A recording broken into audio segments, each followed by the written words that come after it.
Ahmetović. Evo Tatara.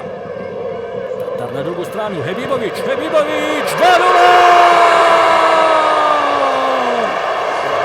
Anel Hebibović preodređen za fenomenalne golove. 2:0!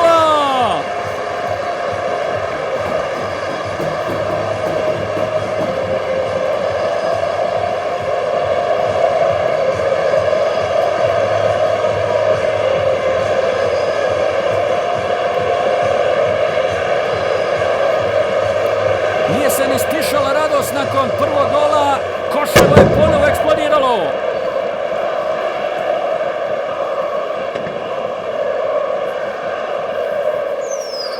Kakva golčina Hebibovića, sjetite se onog protiv Čelika.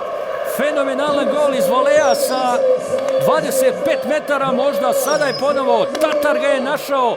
Ponovo od prve, ponovo bez čekanja. Nije to bio ovaj put onaj klasični volej udarac, ali jeste sjajan šut, izuzetno precizan i novi gol Anela Hebibovića za vodstvo Sarajeva od 2:0. Tatar. Slabo se vidi, ali ipak možemo vidjeti koliko toliko.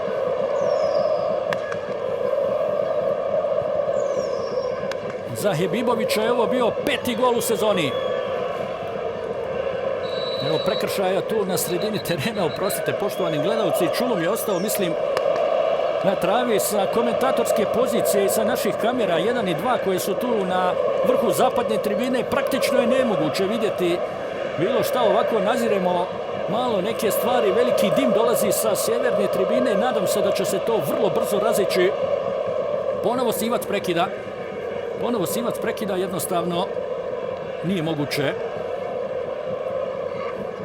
moguće igrati. Zanadati se da će onaj vjetar koji gotovo uvijek puše na Koševu vrlo brzo rastirati ovaj gusti dim. Da li su navijači Sarajeva sebi oduška sa ovim bakljama? Rekao sam, nije to dobro, ne vole ni u rukovodstvu klubova ovakve stvari. Naravno, plaćaju se žestoke kazne, može doći i do povreda, nažalost, i na tribinama. Dešavale su se i takve stvari, ali jednostavno navijači kao navijači na ovaj način sebi daju oduška. Sada su to ponovo uradili.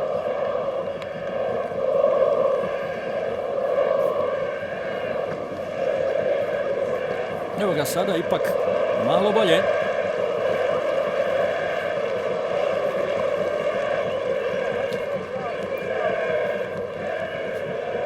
Izuzetno duga je ovo sezona za fudbalski klub Sarajevo. Sve je počelo još tamo u julu mjesecu prošle godine. Ovo je 44. zvanična utakmica za Sarajevo u ovoj sezoni. Evo sada greške Ahmetović, šta će biti? 3:0!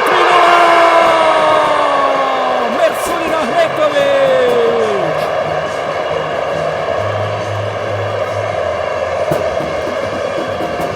Raspala se Zvijezda 0:9. Titula je sada tu, nadomak olimpijskog stadiona.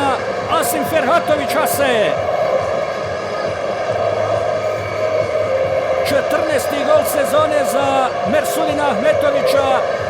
Malo smo mogli nazriti ovdje kroz ovaj gusti dim, ovaj pogodak, ali lopta je iza leđa Erića u razmaku od 6-7 minuta, 3 gola. Mersulin Ahmetović ovdje potpuno sam, precizan udarac i Bordo tim vodi 3:0.